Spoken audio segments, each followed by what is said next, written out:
A paz do Senhor, querido aluno da Escola Bíblica Dominical. Eu sou o evangelista Janderson Nascimento e estou segundo vice-presidente da Assembleia de Deus aqui em Vitória da Conquista, uma igreja que é pastoreada pelo pastor Davi Oliveira Boa Sorte. E hoje, pessoal, nós chegamos na lição de número 8 aqui da classe dos juvenis. A aula de hoje vai tratar sobre um tema muito especial, um convite à salvação.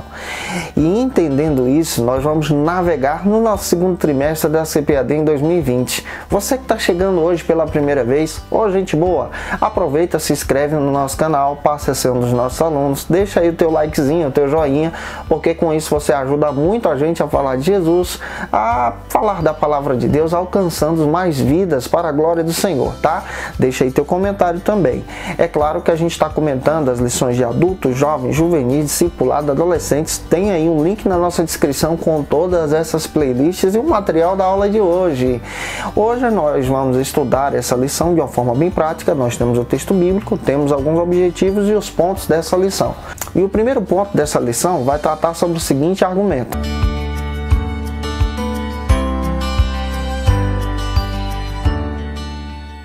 Hoje nós chegamos na lição de número 8, um convite à salvação. Nós vamos entender que o plano de Deus através de Jesus está estabelecido na cruz do Calvário, a partir da sua ressurreição, é o convite da salvação. O primeiro ponto trata sobre o seguinte argumento: por que Deus amou o mundo de tal maneira? O plano da salvação foi estabelecido em Jesus, mas nós precisamos entender, analisando a carta aos Efésios, capítulo 1, versículo 4 adiante, que Deus estabeleceu o plano da salvação antes da fundação do mundo, antes da criação de tudo. Esse plano é pré-histórico.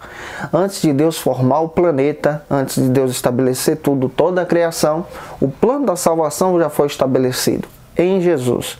Esse plano é eterno. Deus nos amou primeiro. E agora a gente entende que isso aqui é soberania de Deus. Deus então estabelece esse plano da salvação para que todos possam experimentar desse plano. Eu e você, nós somos alvos da graça de Cristo, desse amor de Deus que nos amou mesmo antes da gente nascer. E é interessante que esse plano é um convite para a salvação. Em todo o tempo, no plano da eternidade, Deus planejou que eu e você pudéssemos ser alcançados por Cristo.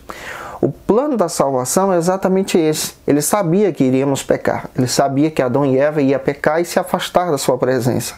Mas ele estabeleceu na eternidade esse plano da salvação, o plano A de Deus, não o plano B. E quando esse plano nos alcança, ele nos alcança através de Cristo.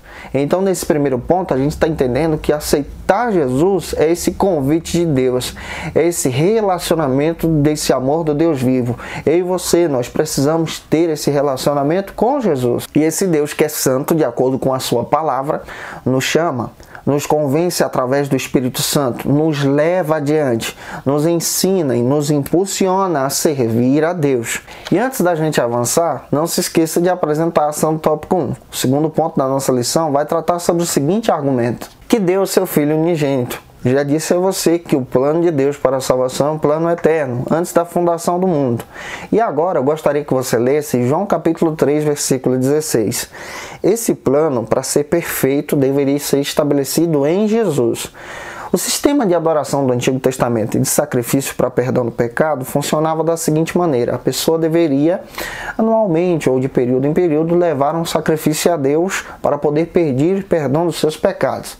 Pequeno detalhe, esse sacrifício era falho. Agora Jesus, cumprindo o plano de Deus, ele oferece a sua vida. Deus oferece Jesus no nosso lugar para saciar a justiça de Deus e nos resgatar do pecado.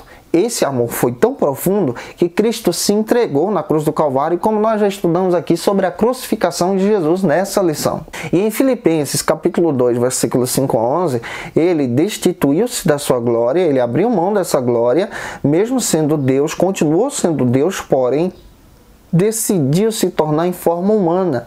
E em forma humana ele foi perfeito até a cruz do Calvário. Indo perfeito até a cruz do Calvário, ele toma o papel do primeiro Adão. O primeiro Adão foi aquele que pecou e nos levou para a condenação.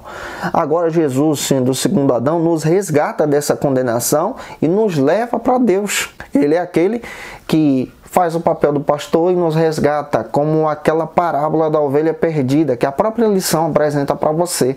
Nos resgata em seus braços e nos leva para a presença de Deus.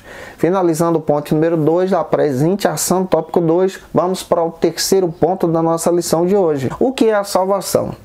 A salvação, nesse terceiro ponto, para você definir para o teu aluno, é o plano de Deus. A salvação é a liberdade que Deus nos dá do pecado. A verdadeira salvação está estabelecida em Jesus. A verdadeira liberdade está em Jesus. Isso quer dizer que liberdade não é usar drogas, não é participar, por exemplo, de uma balada, não é participar da prostituição, entregar a tua vida aos teus desejos, aquilo que você quiser fazer. Liberdade não é isso. A verdadeira liberdade é ter a consciência que você foi liberto dos seus pecados. Os pecados estão aí, mas porque você é servo de Jesus e liberto em Jesus, você não é preso neles. Essa é a verdadeira liberdade. Salvação é a liberdade dos pecados. Essa liberdade que nos leva para Deus agora. Então, nesse conceito de salvação, você vai explicar isso para o teu aluno, que ele está liberto em Jesus. Essa salvação foi apresentada por Cristo na cruz do Calvário por plano de Deus. E finalizando então o terceiro ponto, apresente a ação do tópico 3 e vá para o quarto ponto da tua lição, que vai tratar sobre o seguinte assunto. Qual é a sua escolha? Esse é o quarto ponto. De acordo com Romanos capítulo 3, 23, nós estávamos condenados pelo pecado. Deus então nos dá o livre-arbítrio de escolher essa presença. Claro que isso foi manifestado pela graça. Deus nos predestinou para sermos filhos. Deus também nos elegeu para essa salvação. Só com um pequeno detalhe, já expliquei isso aqui na classe dos adultos na lição número 3. Essa eleição é para todo mundo, gente. Deus não escolheu, por exemplo, alguns para salvação e outros para condenação. Todos nós fomos escolhidos na eleição em Deus para salvação. Então Ele nos elegeu. E elegendo, Ele nos elegeu e nos predestinou para ser igreja, filhos de Deus. Então agora a gente entende que Deus nos dá essa oportunidade. E aqui também a gente entende a respeito do livre-arbítrio. Deus não condena ninguém para o inferno. A pessoa, por livre e espontânea vontade, escolhe esse caminho. E aí vem essa questão. Qual é a tua escolha? Seguir a Jesus, aceitar a graça, abraçar esse plano eterno de Deus, ou seguir os teus caminhos e, infelizmente, ir parar no beleléu. Eu espero que Deus em Cristo te abençoe com a aula de hoje, apresente a ação do tópico 4 e que Deus te abençoe. E a próxima aula já está disponível aí no canal para você ter acesso em nome do Senhor Jesus. Um beijo no teu coração e até lá, se Deus quiser.